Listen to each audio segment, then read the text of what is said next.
tanda seseorang itu benar-benar cinta kepada Rasul, iaitu gemar membaca Al-Quran, memahami dan menghayati kandungan Al-Quran. Gemar membaca Al-Quran karena Al-Quran adalah kitab Allah yang diwahyukan kepada Rasulullah. Seseorang yang mencintai Rasul pasti akan gemar membaca kitab yang diwahyukan Allah kepada Rasul tersebut. Kita tengok senang ke sirah artis, yang artisnya naik tulis buku, naik karang cerpen, atau naik tulis buku-buku novel, atau komedi, komik, buku-buku komik, pasti senang dah baca. Akan senang dah baca karena karya dari orang yang kita senangi.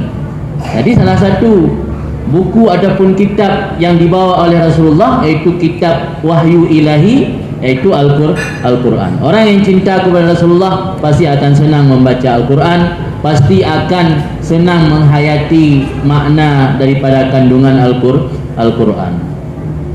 Tapi orangnya bertolak belakang. Orang lebih hela dengan media sosial, orang lebih hela lalu dengan gageh, orang lebih hela lalu dengan HP, melupakan Al-Quran.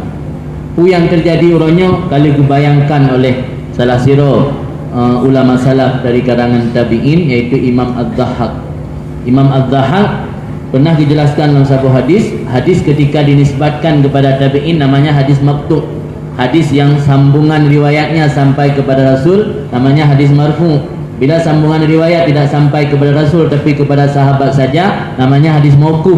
Tapi bila sampai kepada tabi'in saja namanya hadis maqtu'. Dalam sebuah hadis riwayat hadis maqtu' disebutkan bahawa ya'ti 'alan nas zamanun, selagi akan datang 'alan nas kepada manusia zamanun, satu zaman atau satu waktu, taksuru fihi al-ahadisu, yang dalam zaman tersebut banyak orang membicarakan berita-berita. Taksuru fihi al-ahadisu, zaman yang banyak dalam zaman tersebut al-ahadis. Mana al-ahadis? Ahadis cerita atau berita. Sekarang orang banyak membaca berita, baca halaman Facebook, habis nan log halaman Instagram, habis di log halaman Twitter, habis nan log halaman WhatsApp. Ada yang mahu kali riwang lomba Facebook dia. Jadi buta-buta bahasa. Taksuru fihi al-ahadis, zaman yang banyak al-ahadis, orang membaca berita-berita. Hatta yabqal mashaf, sehingga kekallah mashaf adapun Al-Quran, alaihil ghubar, di atasnya Al-Quran debu, la yundar fihi, tidak pernah ditengokkan, tidak pernah dilihat, tidak pernah dibaca. Orangnya realita. Tak kala dalam masyarakat Quran baru giak cok lom waktu menjelang kita Ramadan. Nyampi ke payah tempoh be, sama be. Yang terjadi namanya belah bawa abad yang kau likut. Tapi inyo kira-kira utip abad kedua. Inyo abad ke-12 belah bawa abad yang kau likut, kalih guanti-wanti. Kalih guanti-wanti li ulama salaf bahawa nanti satu masa akan datang, satu masa orang disibukkan dengan membicarakan hal-hal dunia. Sibuk bertanya dengan status go, sibuk dengan update status lo, alian gaduh preh-preh komentar, ate hana di komen pi bunge. Apakah mi talung jihai komen. Mi pijih pe nah. Bro kembabak gerendong ni posting, pina komen. Jadi live sibuk dengan posting status, alian sibuk press komen go.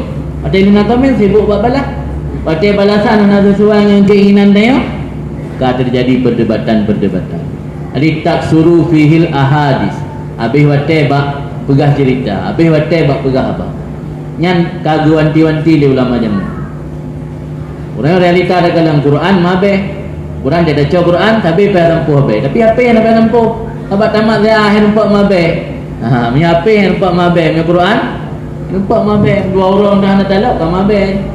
Ulang dibelian, ulang 2 bilion, tengok tu nak talak.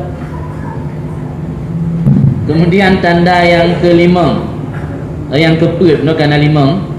Dua lepas 5. Yang keenam, tanda yang keenam, seseorang cinta kepada Rasul, cinta yang sebenarnya, iaitu mencintai sesama manusia, khususnya umat Islam. Maka ni kalian berkena dalam dakwah para habaib, urangnya hana alergi dengan urang-urang yang non muslim. Karena mencintai sesama manusia bahagian daripada mencintai Rasul. Mungkin yang nak buka Instagram Habib Ali Al-Jifri, nak tulis hinan kata-kata menghormati seluruh manusia ijlalan likhalikihim.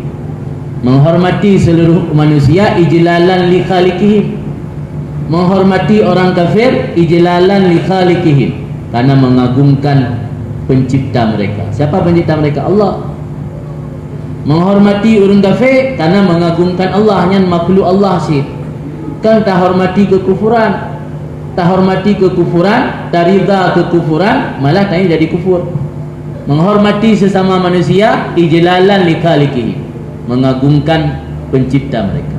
Jangan salah niat. Tanya God hubungan orang kafir tak hargai karenanya manusia, tapi karena tak agungkan Allah.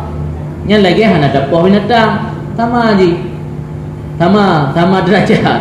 Jadi kan baik salah pemahaman di umar ke God tak hubungannya hana betul ulama yang God tak hubungan kafir. Niat kata punya hubungan dengan kafir agaknya karena mengagungkan pencipta orang kafir, iaitu Allah, yang hana gelarang dah agama. Sama lagi tanya ada merumpuk itik pajalah nak ada tipak yang makhluk Allah si.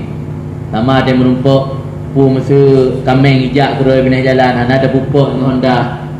Jangan ada anggapnya makhluk Allah. Sama derajat ni.